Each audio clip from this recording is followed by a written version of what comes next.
right, so this first story comes from the subreddit Am I the Jerk? It was posted 6 days ago, all right? So this one says, Am I the jerk for calling my friend's emergency contact when she left her kid with me for 20 minutes and vanished? Based on the topic, I don't think so, but let us read. My friend Kayla, 29 female, asked if I could watch her 6-year-old son for like 20 minutes while she ran into a store near my place. I said yes because I've known her for years and I've watched him before. He's a good kid. She showed up, dropped him off with his tablet and a snack, and said she'd be right back. About 40 minutes later, I texted her a simple, "Hey, everything okay?" No reply. An hour passes, I call, straight to voicemail.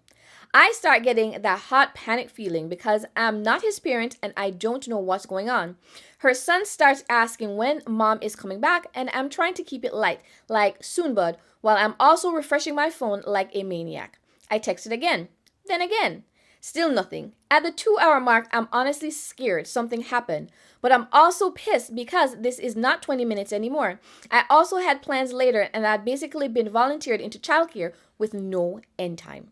I finally looked at the little info card she once left in her bag, emergency contact and pediatrician, stuff like that, and called the emergency contact, her older sister. I didn't call to get her in trouble. I called because I didn't know if Kayla was in a car accident or had passed out or what. Her sister answered immediately and sounded confused, then went quiet and said, "Wait, she told you 20 minutes?" Apparently, Kayla had texted her earlier that she was going to look at a car with a guy she's been seeing and might be out a while. So she used me as a free babysitter so she could get to do this. And chose not to tell me. Her sister drove over, picked up the kid, and she was polite, but I could tell she was annoyed too. About 30 minutes after that, Kayla finally calls me furious, saying I embarrassed her and made her look like a bad mom. She said her phone had died and she lost track of time. I asked why she didn't plug it in or why she didn't just say she needed a couple of hours. She said because I would have said no and she really needed this. She also said I had no right to involve her family and now her sister is judging her. I told her I'm not a drop-off zone and I'm not comfortable being lied to about someone's kid.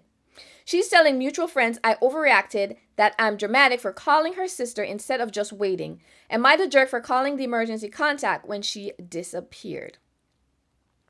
Girl, she needs to be happy that you called the emergency contact and not 911. That is what she needs to be grateful for because if you didn't think about it and call the emergency contact, you would have just been sitting there like, oh my God. And your other option would have been 911, which would have been worse for her. So she should, what do you say? Thank her lucky stars that you contacted the sister.